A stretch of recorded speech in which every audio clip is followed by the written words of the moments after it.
Hello बच्चों, let's read the question. The question is given below are some famous numbers associated with electromagnetic radiation in different content in physics. State the part of the electromagnetic spectrum. हमें उस electromagnetic spectrum का part बताना है जिससे ये famous number associate करता है in EM spectrum.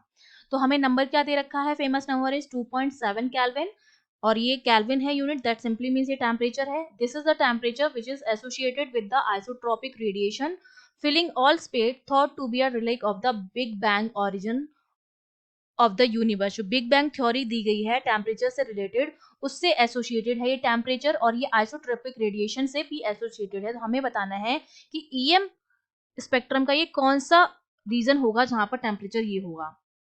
तो देखो इस क्वेश्चन के लिए सबसे पहले तो की कॉन्सेप्ट में हमें पता होना चाहिए कि जब हम ईएम स्पेक्ट्रम की बात करते हैं, ठीक है, इलेक्ट्रोमैग्नेटिक स्पेक्ट्रम जिसमें सारी क्या होती है, इलेक्ट्रोमैग्नेटिक वेव होती हैं जो कि ट्रांसवर्स वेव होती हैं और इनमें इलेक्ट्रिक फील्ड, मैग्नेटिक फील्ड और वेव प्रोपोगेशन एक दूसरे के परपेंडिकुलर होता है. तो देखो इसमें आता है gamma ray, x, UV, infrared, visual. यही विजुअल किसमें डिवाइड होता है? वेवग्योर में डिवाइड होता है, ठीक है, वेवग्योर. फिर आपका आ जाता है माइक्रो और फिर आ जाता है रेडियो. इन सारे रीजन्स की वेवलेंथ भी अलग अलग होती है, इन सारे रीजन्स की फ्रीक्वेंसी भी अलग अलग होती है, ठीक है. जब हम गामा से रेडियो की तरफ जाते हैं तो वेवलेंथ इंक्रीज होती है और जब उल्टा चलते हैं, अगर मैं रेडियो से गामा की तरफ आऊं तो फ्रीक्वेंसी जो होती है इंक्रीज होती है और एनर्जी क्या होती है, एच न्यू. अगर फ्रीक्वेंसी बढ़ रही है तो एनर्जी जो होती है वो भी इंक्रीज होती है.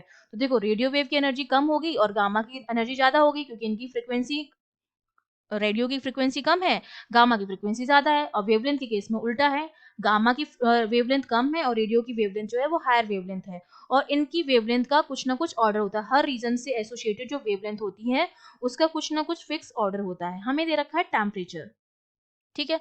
तो सबसे पहले हम प्लांक लॉ यूज करके क्या निकाल लें, प्लांक लॉ यूज करके मैं उस रीजन की वेवलेंथ निकाल लेती हूँ क्योंकि फ्रीक्वेंसी और वेवलेंथ के हिसाब से मैं वो रीजन जो है वो डिसाइड कर सकती हूँ ईएम स्पेक्ट्रम का, क्योंकि इनका वेवलेंथ और इनकी फ्रीक्वेंसी जो होती है वो अलग अलग ऑर्डर की होती है. अगर मुझे वेवलेंथ पता चल जाती है या मुझे फ्रीक्वेंसी पता चल जाती है तो मैं बता सकती हूँ कि ये फ्रीक्वेंसी या ये वेवलेंथ इस रीजन से क्या करेगी, रिलेट करेगी. तो प्लांक्स लॉ यूज करके हम क्या निकालेंगे, प्लांक्स लॉ से हमें ये पता है कि जो लैम्डा होता है वो मेरा 0.29 अपॉन टी के बराबर होता है, जहां पर टी क्या है, टेम्परेचर है. टेम्परेचर हमें गिवन है तो ये हो जाएगा 0.29 अपॉन 2.7. इसको जब सॉल्व करेंगे तो लैम्डा जो मेरा आया है वो आया 0.11 centimetre.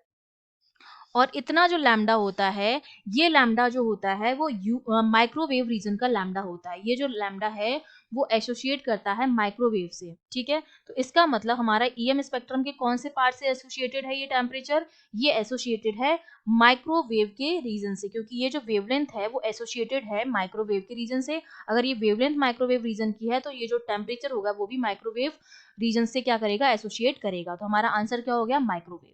I hope you understood well. All the best.